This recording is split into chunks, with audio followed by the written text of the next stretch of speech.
ಎಲ್ರಿಗೂ ನಮಸ್ಕಾರ. Welcome to Pradyush home and creativity. ಇವತ್ತಿನ ವಿಡಿಯೋದಲ್ಲಿ ತುಂಬ ಈಸಿಯಾಗಿ ಮನೆಯಲ್ಲೇ ಮಾಡ್ತಕ್ಕಂಥ ಬಿಸ್ಕೆಟ್ ರೆಸಿಪಿ ಶೇರ್ ಮಾಡ್ತಾ ಇದ್ದೀನಿ. ಮಕ್ಕಳಿಗೆ ಬಿಸ್ಕೆಟು ಚಾಕ್ಲೇಟು ಅಂತ ಕೇಳೋ ಟೈಮ್ನಲ್ಲಿ ಹೊರಗಡೆಯಿಂದ ತಂದು ಕೊಡೋದ್ರ ಬದಲಾಗಿ ಮನೆಯಲ್ಲೇ ತುಂಬ ಈಸಿಯಾಗಿ ಮತ್ತು ಟೇಸ್ಟಿಯಾಗಿ ಹೆಲ್ತಿಯಾಗೂ ಸಹ ನಾವೇ ಮಾಡಿಕೊಡ್ಬೋದು. ಹಾಗಾದರೆ ಹೇಗೆ ಮಾಡೋದು ಅಂತ ನೋಡ್ಕೊಂಡು ಬರೋಣ.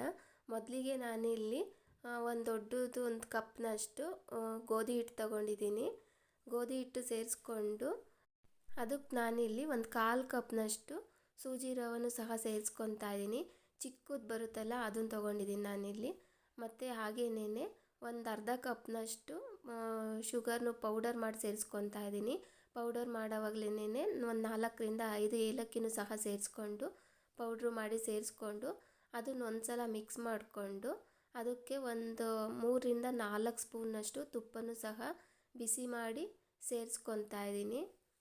ಅದೆಲ್ಲ ಚೆನ್ನಾಗಿ ಹೊಂದ್ಕೊಳ್ಳೋ ಥರ ಹಿಟ್ಟನ್ನ ಕೈನಲ್ಲಿ ಈ ಥರ ಚೆನ್ನಾಗಿ ಒಂದು ಸಲ ರಬ್ ಮಾಡಿಕೊಂಡು ಚೆನ್ನಾಗಿ ಮಿಕ್ಸ್ ಮಾಡ್ಕೊಬೇಕಾಗುತ್ತೆ. ನಾವು ಪೌಡರ್ ಶುಗರ್ ಸೇರಿಸಿರೋದ್ರಿಂದ ಅದು ಹಿಟ್ಟಿನ ಜೊತೆ ಚೆನ್ನಾಗಿ ಹೊಂದ್ಕೋಬೇಕು. ಇದನ್ನು ಮಿಕ್ಸ್ ಮಾಡ್ಕೊಂಡಿದ್ದಾದಮೇಲೆ ಒಂದು ಅರ್ಧ ಕಪ್ನಷ್ಟು ಮೊಸರು ತೊಗೊಂಡಿದ್ದೀನಿ ನಾನಿಲ್ಲಿ. ಮೊಸರು ಗಟ್ಟಿ ಇರುತ್ತಲ್ಲ ಅದಕ್ಕೆ ಒಂದು ಸ್ವಲ್ಪ ನೀರು ಸೇರಿಸ್ಕೊಂಡು ಒಂದು ಸಲ ಸ್ಪೂನಲ್ಲಿ ಮಿಕ್ಸ್ ಮಾಡಿ ಇಟ್ಕೊಂಡಿದ್ದೆ. ಅದನ್ನು ಸಹ ಸೇರಿಸ್ಕೊಂಡು ಹಿಟ್ಟನ್ನ ಕಲಿಸ್ಕೊತಾ ಇದ್ದೀನಿ. ಸ್ವಲ್ಪನೇ ಸೇರಿಸ್ಕೊಂಡು ಕಲಿಸ್ಕೊಳ್ಳೋಣ. ಒಂದೇ ಸಲ ಹಾಕ್ತಾಯಿಲ್ಲ ನಾನಿಲ್ಲಿ. ಫಸ್ಟು ಒಂದು ಅರ್ಧ ಹಾಕ್ಕೊಂಡು ಒಂದು ಸಲ ಮಿಕ್ಸ್ ಮಾಡಿಕೊಂಡು ನಂತರ ಉಳ್ದಿದ್ದ ಮೊಸರು ಸೇರಿಸ್ಕೊಂಡು ಚೆನ್ನಾಗಿ ಕಲಿಸ್ಕೊತಾ ಇದ್ದೀನಿ. ಚಪಾತಿ ಹಿಟ್ಟೆಲ್ಲ ಕಲಿಸ್ತೀವಲ್ಲ ಅದೇ ಥರ ಕಲಿಸ್ಕೊತಾ ಇದ್ದೀನಿ ಅಷ್ಟೇ. ಆದರೆ ಇಲ್ಲಿ ಮೊಸರು ಸೇರಿಸ್ಕೊಂಡಿದ್ದೀನಿ ನಾನು. ಮೊಸರು ಸೇರಿಸೋದ್ರಿಂದ ಬಿಸ್ಕೆಟು ಸಾಫ್ಟಾಗಿ ಬರುತ್ತೆ. ನಾನಿಲ್ಲಿ ಎಕ್ಸ್ಟ್ರಾ ನೀರೇನು ಸೇರಿಸಿಲ್ಲ, ಮೊಸರಷ್ಟೇ ಸೇರಿಸ್ಕೊಂಡಿರೋದು. ಹಿಟ್ಟನ್ನ ಸ್ವಲ್ಪ ಗಟ್ಟಿಯಾಗಿ ಕಲಿಸ್ಕೊಬೇಕಾಗುತ್ತೆ. ತುಂಬ ಸಾಫ್ಟು ಆ ಥರ ಮಾಡಬಾರ್ದು.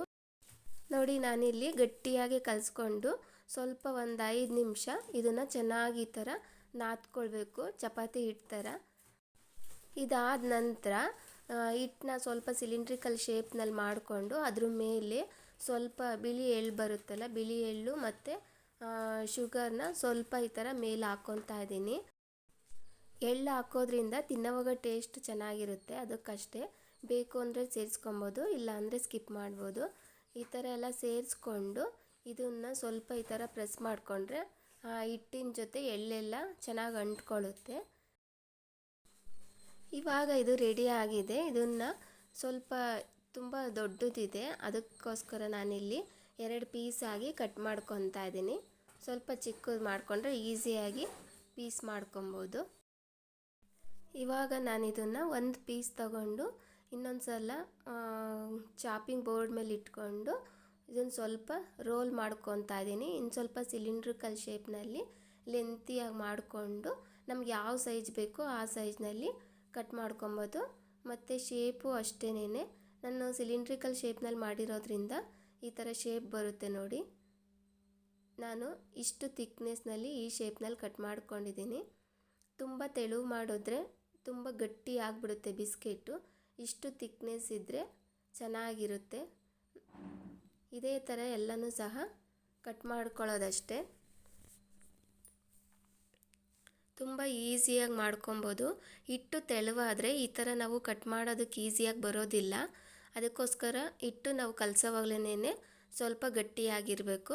ನೋಡಿ ಎಲ್ಲ ಕಟ್ ಮಾಡಿದ್ದಾದಮೇಲೆ ಅದು ಸ್ವಲ್ಪ ಸಿಲಿಂಡ್ರಿಕಲ್ ಶೇಪ್ನಲ್ಲಿ ಇರುತ್ತಲ್ಲ, ಅದು ಕಟ್ ಮಾಡೋವಾಗ ಸ್ವಲ್ಪ ಶೇಪು ಡಿಫ್ರೆನ್ಸ್ ಆಗಿರುತ್ತೆ. ಮತ್ತು ಅದನ್ನು ಈ ಥರ ಚಾಪಿಂಗ್ ಬೋರ್ಡ್ ಮೇಲೆ ಸ್ವಲ್ಪ ಈ ಥರ ಪ್ರೆಸ್ ಮಾಡೋದ್ರಿಂದ ಶೇಪು ಕ್ಲಿಯರಾಗಿ ಬರುತ್ತೆ. ಹಾಗೇನೇ ಅದೆಲ್ಲ ರೆಡಿ ಮಾಡಿ ಇಟ್ಕೊಂಡು ಈ ಕಡೆ ಆಯಿಲು ಸಹ ಬಿಸಿ ಮಾಡೋದಕ್ಕೆ ಇಟ್ಕೊಂಡಿದ್ದೆ. ಆಯಿಲು ತುಂಬಾ ಬಿಸಿ ಆಗಿರಬಾರ್ದು, ಮೀಡಿಯಮ್ ಆಗಿದ್ದಾಗ ಕಟ್ ಮಾಡಿ ಇಟ್ಕೊಂಡಿರ್ತಕ್ಕಂಥ ಪೀಸಸ್ನ ಒಂದೊಂದನ್ನೇ ಸೇರಿಸ್ಕೊಬೇಕು.